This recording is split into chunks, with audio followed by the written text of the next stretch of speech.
दिल्ली के लाल किले के पास हुए कार ब्लास्ट ने देश को दहला दिया है। चूंकि ये जगह ही ऐसी चुनी गई थी, लाल किला, जहां पर होने वाली एक आवाज पूरे देश के कोने कोने तक पहुंच सकती है। इस बात का एहसास आतंकियों को था, इसलिए आतंकियों ने शायद इसी कारण से इस जगह का इंतखाब किया कि यहां पर अगर धमाका होगा, यहां पर अगर धमाके की गूंज सुनाई देगी तो उसकी गूंज मुल्क के कोने कोने में सुनाई देगी। चूंकि दहशतगर्दों का एक मकसद होता है दहशत फैलाना, लेकिन उन्हें याद रखना चाहिए कि दहशत को सबक सिखाने वाला सिस्टम भी यहां भारत में मौजूद है। दिल्ली में जो धमाका हुआ, इस धमाके के बाद अब सवाल उठने लगे हैं कि क्या ऑपरेशन सिंदूर का दूसरा चरण शुरू होगा। हालांकि पहले से ही यह बात कही जा चुकी है कि ऑपरेशन सिंदूर खत्म नहीं हुआ, लेकिन क्या इसका एक फेज हम फिर से देख सकते हैं। दरअसल एक दिन पहले हुए इस धमाके में, जो दिल्ली में हुए धमाके, इसमें जो खबरें अभी आ रही हैं उसमें 11 की खबर थी, लेकिन फिर वो 9 की बात आई। लेकिन बहरहाल 9 लोगों की मौत हो चुकी है और कई घायल हैं।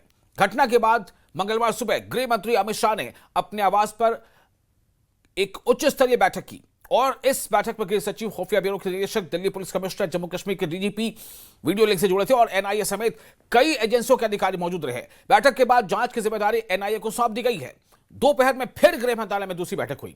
सूत्रों के मुताबिक केंद्र सरकार इस धमाके को आतंकी हमले के एंगल से देख रही है।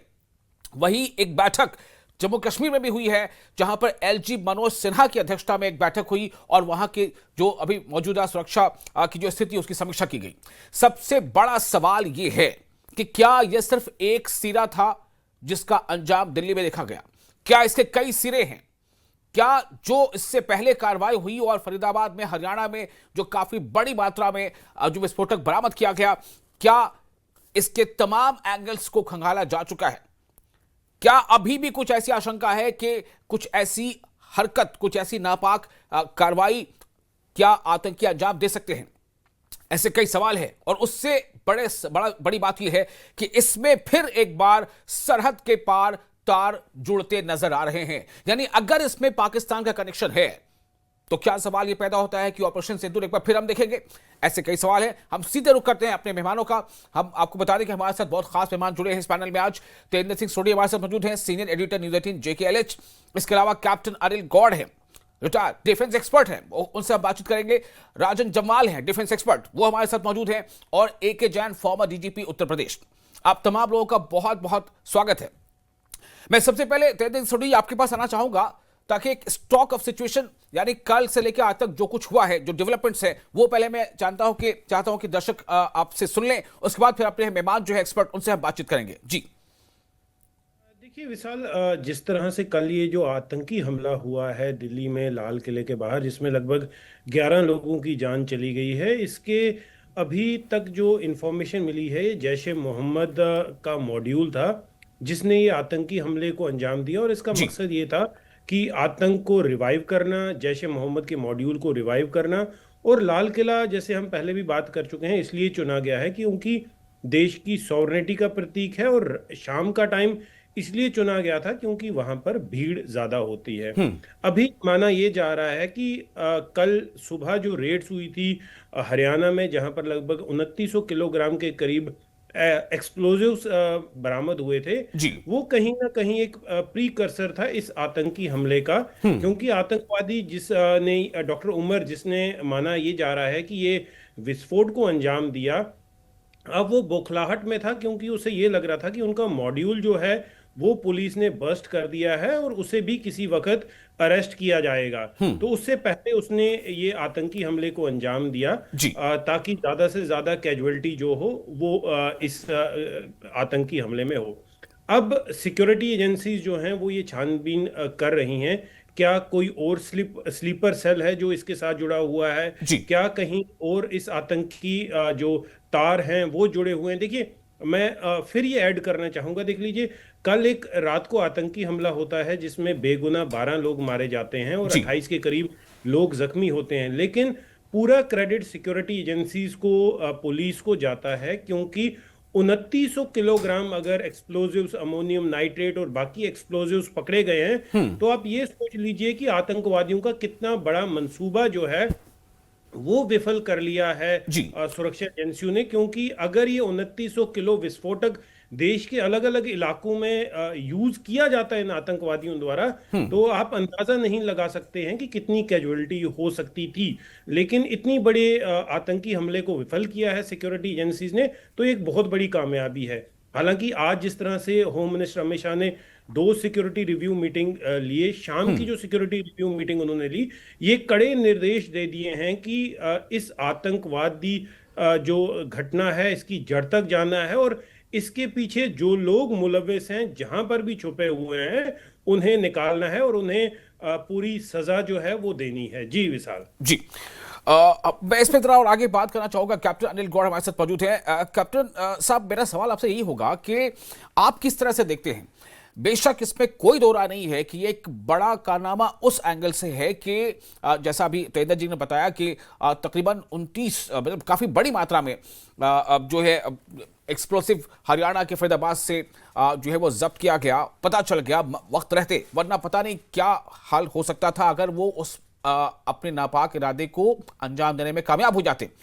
लेकिन दिल्ली में जो कुछ हुआ उसके बाद से अब किस तरह से इस सिचुएशन को एसेस किया जाए, कैप्टन अनिल गौड़ साहब? देखिए जी, सबसे पहले तो मैं जम्मू कश्मीर पुलिस को बहुत धन्यवाद करूंगा और शाबाशी भी दूंगा कि उन्होंने उनके स्विफ्ट एक्शन से ये सारा का सारा मॉड्यूल जो है, टेरर मॉड्यूल जो इंटेलेक्चुअल्स का था, ये अनरेवल कर लिया उन्होंने, इससे पहले कि ये अंजाम देते अपना जो इनके मंसूबे हैं। क्योंकि मेरे अंदाज से एक चीज है कि ये जो जिस हिसाब से इन्होंने ये सारा असला इकट्ठा किया हुआ था और जिस हिसाब से ये अमोनियम नाइट्रेट, ये एक जगह 300 केजी था, दूसरी जगह 2500 था, एक और जगह भी आज सुबह एक और घर से और मिला है, तो ये तकरीबन, और उस गाड़ी के अंदर भी था, तो इसका मतलब तकरीबन 4000 केजी का अमोनियम नाइट्रेट इन्होंने इकट्ठा किया था। इसका मतलब इन्होंने बहुत बड़ा एक साजिश रची हुई थी। और वो साजिश जो मेरे हिसाब से है वो 26/11 वाले दिन जो है वो सारे हिंदुस्तान में इन्होंने करना था। ये उसी हिसाब से है जिस हिसाब से 26/11 ताज मुंबई में हुआ था, ये उसी के लिए एक हिसाब से उन्होंने करके दिखाना था कि हिंदुस्तान के अंदर हम कहीं पे भी कुछ भी कर सकते हैं, और इसके पीछे आईएसआई का हाथ है, ये तो कोई दो राय है नहीं। दूसरी बात ये है, देखिए सबसे बड़ी चीज जी, ये जो चीज हुई है, ये क्योंकि इतनी तेज अनरेवल हुआ है ये सारा का सारा सेल, कि ये जो उमर है, डॉक्टर उमर जो है, इसको ये नहीं समझ आया कि अब मैं क्या करूं, क्योंकि इसको ये लगा कि अब मैं तो पकड़ा जाऊंगा। तो इसलिए सुबह सुबह गाड़ी वहां से निकाल के ले आया।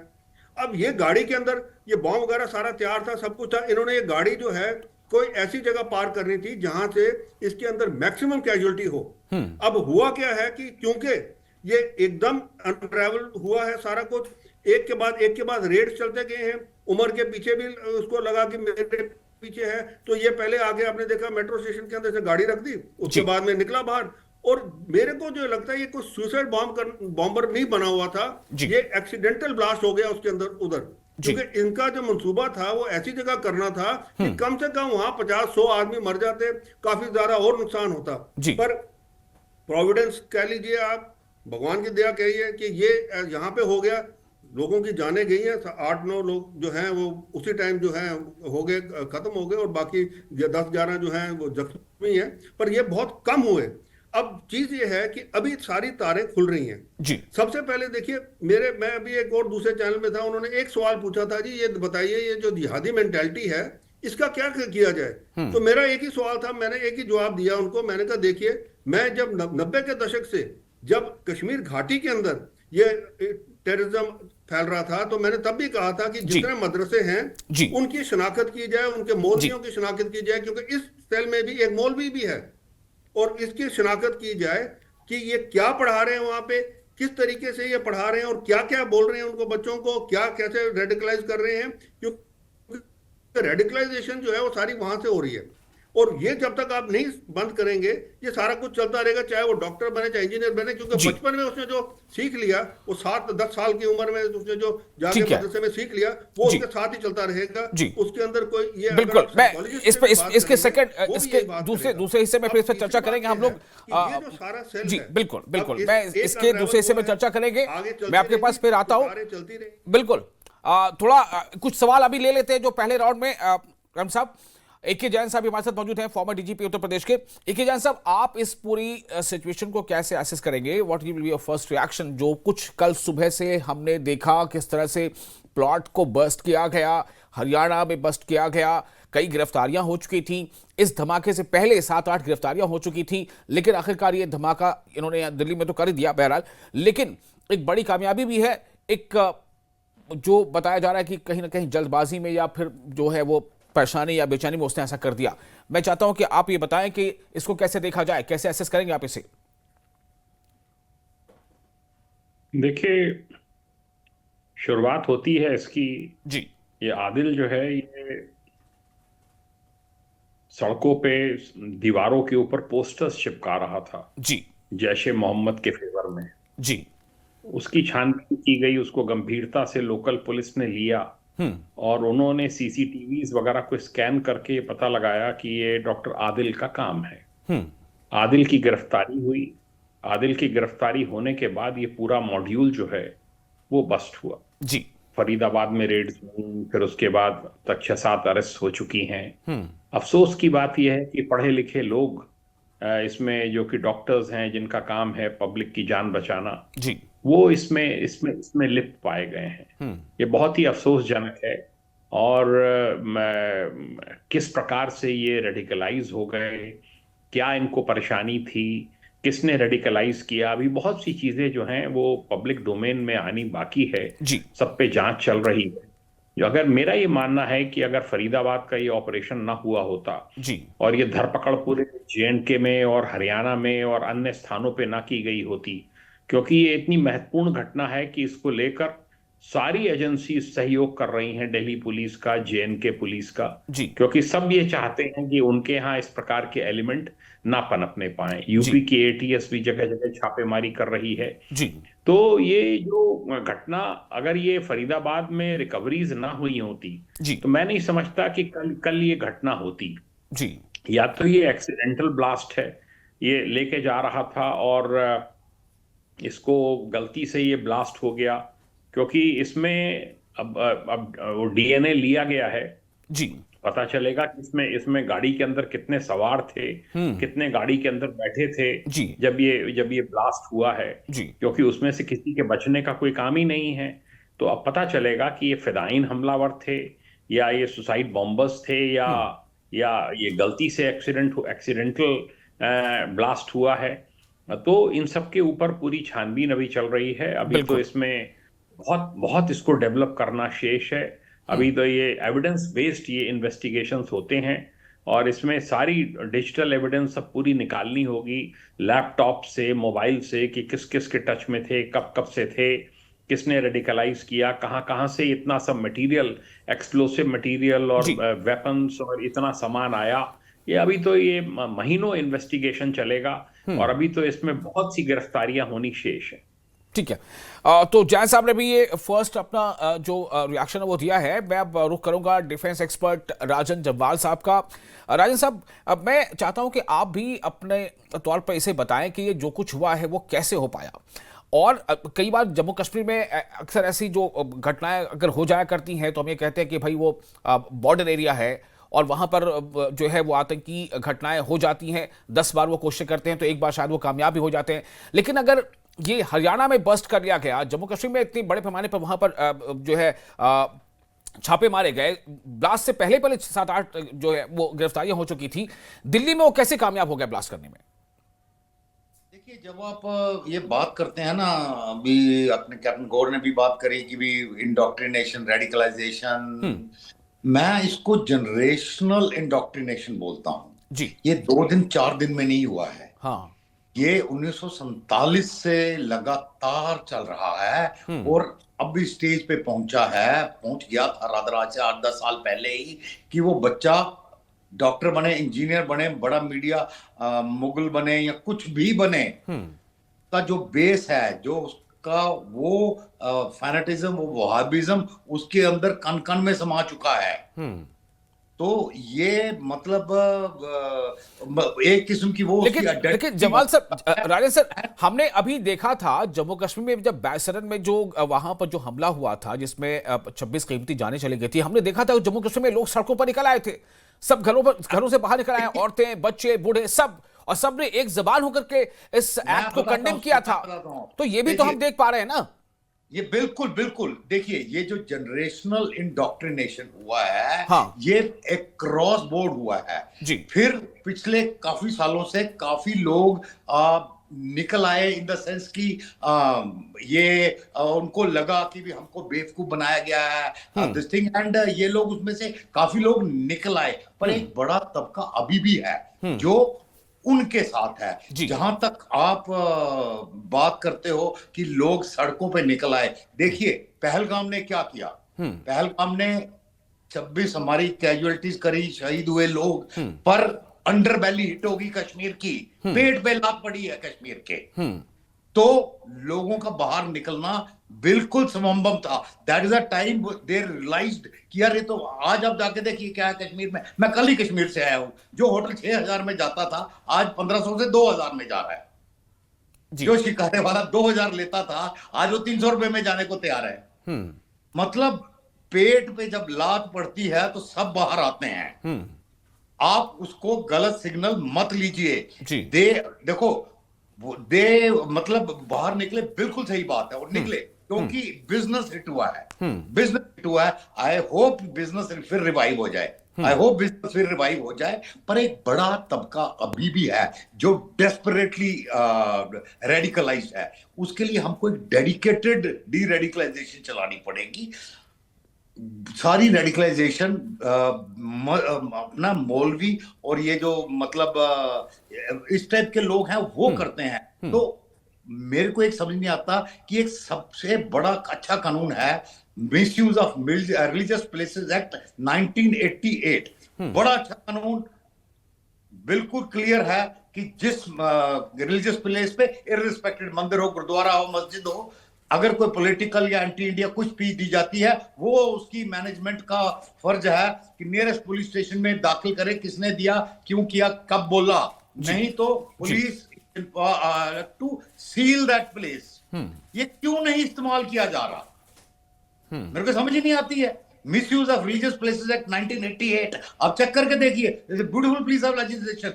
वो ठीक है, बना उस वक्त पंजाब के लिए था, बट आज इसकी जरूरत कश्मीर में है। इनफैक्ट आज क्यों, आज से 5 साल पहले भी थी, बट हम नहीं इस्तेमाल कर रहे हैं। लेकिन हम तो बात ये कर रहे हैं ना डॉक्टर साहब, मैं करूं कहां से शुरू हो रहा है, तो खत्म भी वहीं से होगा। ठीक है, आप उसको कंट्रोल कीजिए जी, आपका रेडिकलाइजेशन खत्म हो जाएगा। ठीक है, आप कंट्रोल, जहां से कोई आग निकल रही है तो वहीं तो पानी फेंकोगे ना। You can't throwing at a third place. आग तो वहीं से निकल रही है। You have to control these places कि they remain religious and not places of where they breed radicalism, where they breed terrorism. You can't let them. कोई भी religious place हो, irrespective मंदिर हो या गुरुद्वारा साहब हो या मस्जिद हो, you can't let it become. ठीक है, लेकिन इसका दो स्टेप है ना। मेरा सवाल बार बार इस बात को लेकर के है कि हमारे पास किसी ऐसे थ्रेट से निपटने के लिए पूरा सिस्टम भी है, हमारे पास सिक्योरिटी एजेंसीज हैं, हमारी सेना है, हमारे देश के अंदर पुलिस है, हमारे खुफिया विभाग हैं, ये सब कुछ भी तो है ना।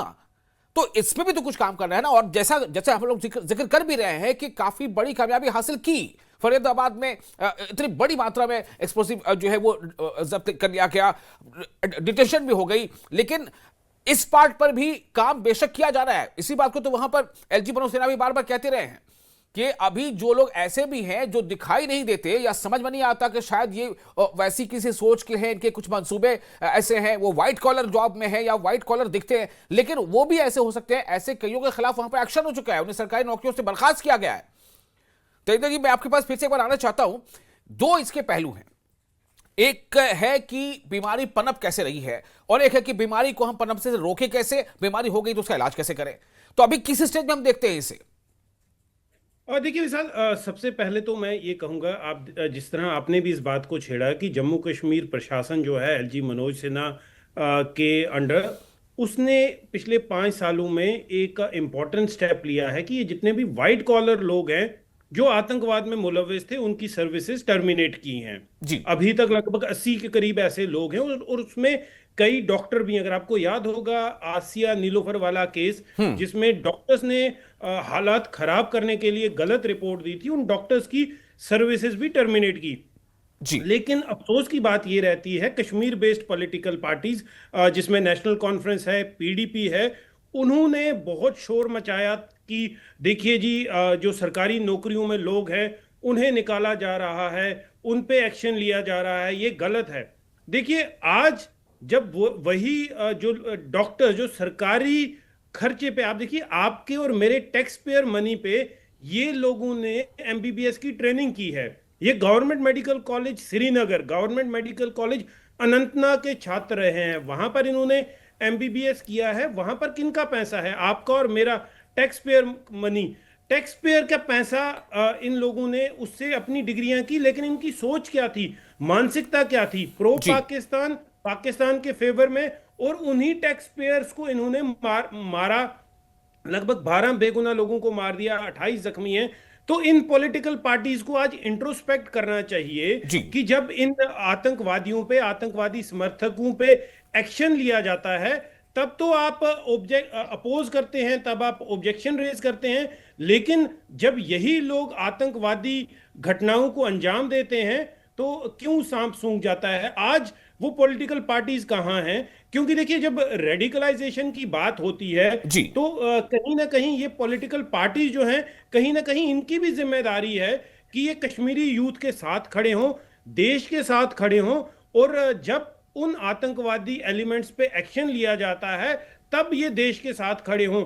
आज अभी सब पॉलिटिकल पार्टी जो हैं वो इन डॉक्टर्स के बारे में कोई कुछ नहीं बोल रहा, डॉक्टर आदिल के बारे में कोई कुछ नहीं बोल रहा, डॉक्टर मुजम्मिल के बारे में कोई कुछ नहीं बोल रहा, डॉक्टर उमर के बारे में कोई कुछ नहीं बोल रहा। इससे क्या होता है कि जो दूसरे जो लोग सोच रहे हैं कि हम भी आतंकवाद की राह अपनाएं, उन्हें कहीं ना कहीं लगता है कि पॉलिटिकल पार्टीज तो पीछे बैठी हुई हैं हमें सपोर्ट करने के लिए, जब एडमिनिस्ट्रेशन हमारे खिलाफ कोई एक्शन लेगी। जी जी बिल्कुल, ये काफी अहम है। मैंने वही कहा कि हर लेवल पर कई चीजें हैं कि एक तो जो आपने बताया कि इनके बारे में कोई कुछ क्यों नहीं बोलता, जो अभी कैप्टन साहब ने कहा, अनिल गौर साहब ने, कि भाई इसको कैसे खत्म किया जा सकता है, सोच कहां से पनप रही है। लेकिन मेरा सवाल एक ये भी है कि उस तरफ काम करना है, जैसे जम्मू कश्मीर में एलजी मनोज सिन्हा साहब बार बार कह रहे हैं कि हमें हम जो है इसकी जो रूट्स है, जो जड़ है, वहां तक उस पर हमला करना है। और जो चाहे सीधे तौर पर कोई आतंकी हो या ओजीडब्ल्यू हो या उसका किसी भी तरह से वो मददगार हो, लेकिन इस सब के बीच अगर कुछ हो रही है, चीजें हो जा रही हैं, तो फिर उसमें हमारा जो एक्शन है, जैसे अभी मीटिंगें हो रही हैं, हाई लेवल मीटिंगें हो रही हैं, डायरेक्शंस दिए जा रहे हैं, लेकिन अगर ये चीज जब हो जाती है तो उस पर भी तो हमें नजर डालना पड़ेगा, हो कैसे गई। अगर एक्सप्लोसिव दिल्ली तक पहुंच गया तो कैसे पहुंच गया? जवाल साहब, दिल्ली पहुंच कैसे गया एक्सप्लोसिव? हैदराबाद, अगर वो फरीदाबाद में पकड़ा जा सकता है तो दिल्ली में क्यों नहीं पकड़ा गया?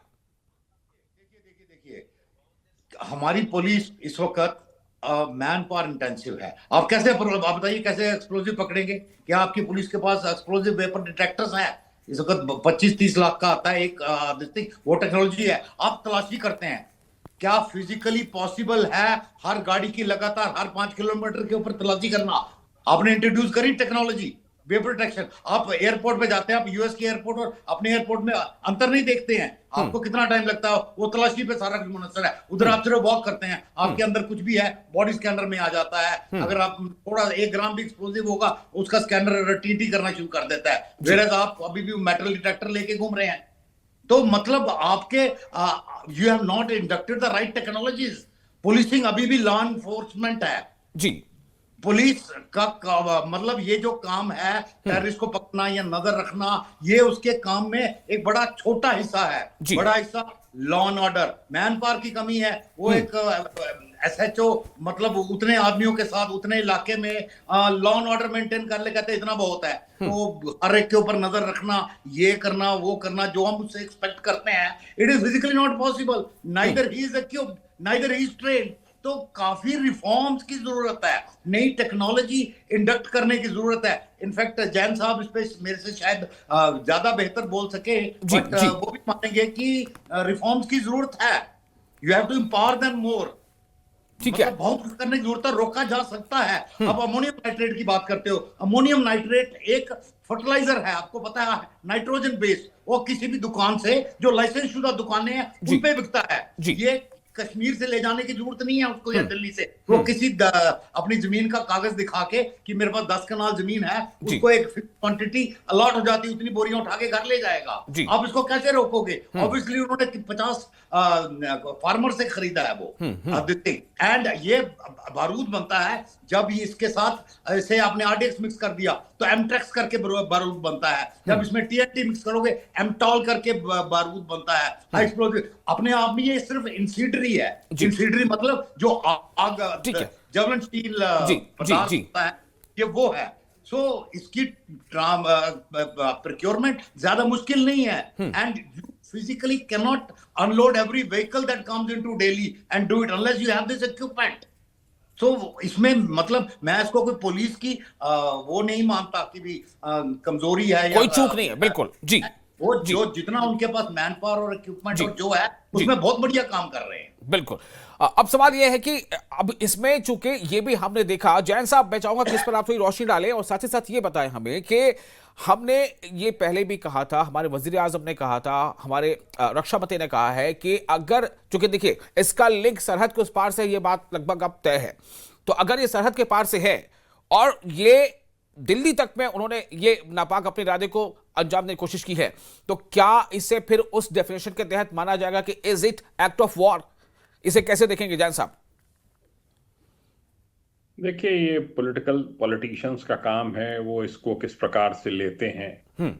हमारा काम तो ये है कि हम ग्राउंड बेस्ड पुलिसिंग करें, ठीक है, और किस प्रकार से पब्लिक को ज्यादा से ज्यादा राहत मिल सके, किस प्रकार पब्लिक को जो है वो सुरक्षा प्रदान की जा सके, इसके ऊपर ध्यान दिया जाना चाहिए। ध्यान इस पे दिया जाना चाहिए कि जो भारी संख्या में वैकेंसीज हैं पुलिस फोर्स में, उनकी पूर्ति की जाए, टेक्नोलॉजिकल एडवांसमेंट के लिए काम किया जाए, और ट्रेनिंग समय समय पर जवानों की होती रहे, जो कि नहीं हो पाती है क्योंकि अंडर स्टाफिंग है। फॉरेंसिक साइंस लेबोरेटरीज डेवलप की जाएं। ये इस सब के ऊपर काम चल रहा है, थोड़ी अवेयरनेस हुई है, पर बहुत से स्टेट्स में अभी भी बहुत भारी संख्या में रिक्तियां हैं जी। मैं जैसे कहना चाहूंगा कि उत्तर प्रदेश में योगी जी ने आने के बाद से 2.25 लाख भर्तियां की हैं जी। आप सोच सकते हैं कि कितनी वैकेंसीज रही होंगी, और अभी भी वैकेंसी है, अभी 25,000 की फिर भर्ती चल रही है। हाँ। तो लगातार ये प्रक्रिया जब तक नहीं चलेगी, और गाड़ियां आ रही हैं नई, कंट्रोल रूम्स को सुसज्जित किया जा रहा है, फॉरेंसिक साइंस लेबोरेटरीज बन रही हैं, ये सब किया जाना जरूरी है। एक्चुअली पुलिस के ऊपर खर्च कम होता है, और जब उसका बजट बहुत लिमिटेड होता है तो जो उसकी आवश्यकताएं हैं उसकी पूर्ति नहीं हो पाती है। फिर भी मेरा ये मानना है कि जो भी संसाधन हमारे पास उपलब्ध हैं उनसे हमको मिलकर एक कोऑर्डिनेटेड एफर्ट करके, इंटेलिजेंस एजेंसीज के साथ तालमेल बैठाकर ऐसे एलिमेंट्स के खिलाफ एक फाइनल स्ट्राइक हमको करनी होगी, और वो किया भी जा रहा है। और ये भी जो है मॉड्यूल, मेरा मानना है कि अगले 1-8 महीने में इसके जहां जहां से तार जुड़े हैं सब पे कार्रवाई हो जाएगी, और होनी भी चाहिए, कड़ी से कड़ी कार्रवाई होनी चाहिए, जिससे कि ऐसे लोग जमानत पे बाहर ना निकल सकें। अब अगर जमानत पे बाहर आ गए तो फिर यही हरकतें करेंगे, ये सुधरने वाले कतई नहीं हैं। और ऐसी कार्रवाई होनी चाहिए जो आगे के लिए, अन्य के लिए एक नजीर बने कि उस केस में शिरकत की थी तो देखिए उसका अंजाम क्या हुआ। जी। कैप्टन अंडरगौड़ साहब, एक सवाल छोटा सा मुझे चाहूंगा, उसका जवाब आप जरूर दें, फिर मुझे तेंदुआ जी के पास जाना है। कि मेरा सवाल ये है कि ऐसे तमाम मामलों के बाद हम चर्चा करते हैं, जब भी कोई ऐसी घटना सामने आती है और कुछ जानों का हमारा ज़िया हो जाता है, नुकसान हो जाता है, कुछ शॉर्ट टर्म प्लान है, कुछ लॉन्ग टर्म प्लान है। अभी ये बात हो रही कि रेडिकलाइजेशन को कम कैसे किया जाए, इस पे हमें फोकस करना चाहिए। लेकिन रेडिकलाइजेशन को कम करने के लिए मुझे लगता है एक लॉन्ग टर्म प्लान है, इसको हमें स्टेप बाय स्टेप करना पड़ेगा। शॉर्ट टर्म प्लान आप क्या देख पाते हैं कि क्या है शॉर्ट टर्म प्लान ऐसे इंसिडेंट्स को रोकने के लिए? तो यही है जो मैंने बताया आपको कि किस हिसाब से आपकी जो एक्टिव पुलिसिंग है, जो आप सोशल मीडिया है और आपके जो इंटरनेट है, आपका जो बाकी चैनल्स हैं, ये सारे, इवन आपका डार्क नेट वगैरह जो है आजकल, उसको मॉनिटर करना बहुत ज़रूरी है जी और वो सबसे बड़ी चीज़ है। आप देखिए अमेरिका के अंदर जब ये हुआ, उनका 9/11 हुआ, उसके बाद होमलैंड सिक्योरिटी बनाया। जी आज अमेरिका के अंदर आप कोई मेल भेजें जिसके अंदर कोई ऐसी वर्ड एक यूज कर लें, आपको इमीडिएटली आपके घर में दूसरे तीसरे दिन FBI पहुंच जाएगी। जी इसका मतलब मॉनिटरिंग पूरी है वो। ये हमारे को हिंदुस्तान में करना पड़ेगा, अब टाइम आ गया है वो, क्योंकि इतना ये कम्युनिकेशन, जो इंटरनेट और कम्युनिकेशन चैनल सोशल मीडिया वगैरह का चल रहा है, इसको खंगालना पड़ेगा। और ये लोग जो है, ये भी जो सारा मॉड्यूल है, सारा कुछ जो है, ये वही कर रहा था। तो ये सबसे बड़ी बात है। दूसरी बात जो जैन साहब ने भी बताया और जो जवाल साहब ने भी बताया, देखिए जी। पुलिस के साथ सबसे बड़ी प्रॉब्लम ये है कि उनकी नफरी पूरी नहीं होती। हमने देखा यहाँ पे एक थाना है, थाने के अंदर उसकी जो नफरी का ऑथराइज स्ट्रेंथ है वो 550 लोग हैं, उसके बाद बाजार के बाद 250 लोग नहीं होते। जी तो वो कैसे करेगा काम, बताइए ना मेरे को। तो ये दूसरी बात है। तीसरा, मैंने आपको पहले ही बताया कि ये मस्जिदों के अंदर, ये मदरसों के अंदर, मस्जिदों नहीं मदरसों के अंदर जी जी क्या पढ़ाया जा रहा है और मौलवी कहां से आया है, जी। वो उसकी शिनाख्त करके बड़ा जरूरी है जी। उसको। That has to come under the government कि भाई कौन पढ़ा रहा है, क्या पढ़ा रहा है, सिलेबस क्या है वहां पे। बिल्कुल, उसका सिलेबस क्या है, इस पे गौर ख्वास किया जाए। सिलेबस जो है वो उसको सिलेबस को तय किया जाए कि क्या पढ़ाया जा रहा है। आपने बिल्कुल सही ये पॉइंट उठाया है कि अगर कहीं किसी भी ऐसे धार्मिक इंस्टीट्यूशन में कुछ ऐसी तालीम दी जा रही है जो रेडिकलाइजेशन की तरफ लोगों को कदम बढ़ाने पर मजबूर करता है, तो ये तो इसको बिल्कुल नजर होनी चाहिए। इसलिए मैंने आपसे कहा कि कुछ शॉर्ट टर्म चीजें होंगी, कुछ लॉन्ग टर्म चीजें होंगी, तो इसको कैसे आगे आगे बढ़ सकते हैं। तेंद्र जी, मैं आपके पास अब आना चाहता हूं। जम्मू कश्मीर, ये कहा जाता है कि वो एक बहुत अच्छा एग्जाम्पल और मिसाल बना है पिछले 10-12 सालों में, जिस तरह से खास तौर से ऐसी चीज़ों को रोकने की तरफ, एक तरफ वहाँ पर टूरिज्म को बढ़ाने पर लगातार जोर है, एक तरफ वहाँ अमन अमान कायम करने पर लगातार जोर है, दूसरी तरफ इस पर लगातार फोकस है कि कैसे जो टेररिज्म है या इस तरह की जो सोच है या जो टेररिस्ट के साथ जो देने वाले लोग हैं, OGW हैं, जो उन तमाम को स्टेप बाय स्टेप, हमने वहाँ ये भी देखा कि उनके प्रॉपर्टीज जो है वो अटैच की गई हैं। आपने खुद बताया कि 80 के आसपास ऐसे लोग हैं जो सरकारी नौकरियों में थे, अलग अलग शोबे में, उनको जब पता चला कि इन कहीं ना कहीं से ये मुलविस हैं टेररिज्म में या उनके साथी के तौर पर है, तो उनके खिलाफ कार्रवाई हुई। मैं ये जानना चाहता हूं कि ये तमाम इंसिडेंट रुक जाएं, उसके लिए ये शॉर्ट टर्म पॉलिसी क्या हो सकती है, लॉन्ग टर्म पॉलिसी क्या हो सकती है? बता रहे थे कि पुलिसिंग की जरूरत है और पुलिसिंग के लिए नफरी की जरूरत है, यानी पुलिस पर्सनल की जरूरत है। मैं आपको बताऊंगा, कुछ दिन पहले ना मैं एक सीनियर अधिकारी, पुलिस अधिकारी से बात कर रहा था और एक छोटी सी चीज को हम डिस्कस कर रहे थे कि उस इलाके में चोरियां बहुत हो रही हैं जी। तो उस अधिकारी ने मुझे अपनी जो उनकी प्रॉब्लम है वो बताई। बोला 1970s में वो पुलिस स्टेशन इस्टेब्लिश हुआ था 1970 के दशक में जी। और तब उस पुलिस स्टेशन की जो स्ट्रेंथ थी वो 43 पर्सनल रखी गई थी, यानी टोटल SHO या बाकी जितने भी अधिकारी मिला के वहां पर 43 लोग होने चाहिए थे जी। और आज जो 2025 में उस पुलिस स्टेशन की स्ट्रेंथ जो है वो 22 घट के रह गई है। अच्छा। तो इतने सालों में जहां आबादी इतनी बढ़ चुकी है, लेकिन हमारे जो पुलिस स्टेशन हैं वो भी अब कई ना जो सैंक्शन स्ट्रेंथ है उनसे उनकी स्ट्रेंथ कम है जी। तो ये तो रही बात। देखिए पुलिस फोर्सेस जो हैं वो ऑलरेडी ओवरबर्डन्ड है, इसमें कोई डिनाइंग द फैक्ट नहीं है जी। लेकिन हाँ, जितने अभी रिसोर्सेज हैं, जितने कम रिसोर्सेज हैं, उनको यूटिलाइज करने की जरूरत है। जहां रेडिकलाइजेशन हो रही है वहां देखिए, मैं एक चीज में आप ये डिनाई नहीं कर सकते कि जम्मू कश्मीर में जितने भी एंटी टेरर ऑपरेशन होते हैं, जितने भी मेजर एंटी टेरर ऑपरेशन होते हैं, उसमें जितना बड़ा रोल जम्मू कश्मीर पुलिस का होता है उसका आप कहीं से भी मुकाबला किसी और के साथ नहीं कर सकते। सारा ह्यूमन इंटेलिजेंस जम्मू कश्मीर का पुलिस का आता है और फोर्सेस के साथ कंधे से कंधा मिला के आतंकवाद के खिलाफ अगर कोई फोर्स लड़ती है, देश में सबसे ज्यादा अगर किसी पुलिस फोर्स ने अपनी जान गंवाई है देश की सुरक्षा के लिए, सॉवरेनिटी के लिए, देश की इंटीग्रिटी के लिए, वो जम्मू कश्मीर पुलिस है। लेकिन हाँ, बेशक। जैसे अभी हमारे एक्सपर्ट बता रहे थे कि कहीं ना कहीं इक्विपमेंट की कमी है, कहीं ना कहीं नफरी की कमी है। और आजकल जिस तरह की एक प्रॉक्सी वॉर पाकिस्तान लड़ रहा है, आपने देखा आतंकी हमले पहले कश्मीर, जिस तरह हम कल भी डिस्कस कर रहे थे कि 2019 से पहले कश्मीर घाटी जो टारगेट था, उसके बाद फिर आपका जम्मू रीजन पे आतंकी हमले बढ़े, बाटा दूरियां हुआ, जी। डांगरी हुआ, पुंछ हुआ, इवन जम्मू हुआ, किश्तवाड़, कठुआ, सांबा, यहाँ पर आतंकी देखे गए, आतंकी हमले हुए। हाँ। तो आतंकवाद का फोकस जो था जम्मू की तरफ था। जी। तो अब जो है हमने जो पिछले 2-3 दिनों से दिल्ली को टारगेट बनाया गया, फरीदाबाद में इतना बड़ा हथियारों का जखीरा जी। बरामद किया गया, तो अभी जरूरत यह है जी। कि जो ग्राउंड इंटेलिजेंस है, हाँ। वो, और जो ग्राउंड कोऑर्डिनेशन है बिटवीन वेरियस जी। एजेंसीज और वेरियस पुलिस फोर्सेस, उसको स्ट्रेंथन करने की जरूरत है। देखिए, ये बात आपको बिल्कुल। माननी पड़ेगी, जब तक आपका पड़ोसी बिल्कुल। मुल्क पाकिस्तान है, जिसका ये एक स्टेटेड पॉलिसी है to bleed India with 1000 cuts, जिनकी ये सरकारी पॉलिसी है आतंकवाद को पनाह देना, आतंकवाद को बिल्कुल, इसमें एक्सपोर्ट कोई करना, दो राय नहीं थे तब तक जी। पूरी तरह से जी हाँ, जी जी जी। जी तो आप इस लड़ सकते हैं बट खात्मा नहीं कर सकते आतंकवाद का, जी, जब तक पाकिस्तान आपका पड़ोसी है। बिल्कुल बिल्कुल, और तो सबक पड़ोसियां बदल सिखाना नहीं सकते। जरूरी पाकिस्तान को है, और इसलिए सवाल अब ये उठ रहे हैं कि क्या एक बार फिर से कोई ऐसा फैसला लिया जाएगा जिससे पाकिस्तान को सबक सिखाने की तरफ कदम बढ़ सके। आवाज तो लोगों के ये भी उठ रही है कि क्या ऑपरेशन सिंदूर जो से हम एक बार फिर से होता देखेंगे, जो कि तो हमारा पड़ोसी ऐसा है जो लगातार वो ऐसी हरकतें करता रहता है और उसके नतीजे में तमाम चीज़ें ऐसी होती रहती हैं। तो इंदर जी, बहुत शुक्रिया आपको और तमाम हमारे खास मेहमानों का जो भी हमारे साथ जुड़े थे, जिन्होंने अपना बहुत कीमती वक्त दिया। और हमारे पास अब वक्त फिलहाल एक छोटे से ब्रेक लेने का है। ब्रेक के बाद खबरों का सिलसिला जारी रहेगा। आप बने रहने के साथ, मैं हूं साथ।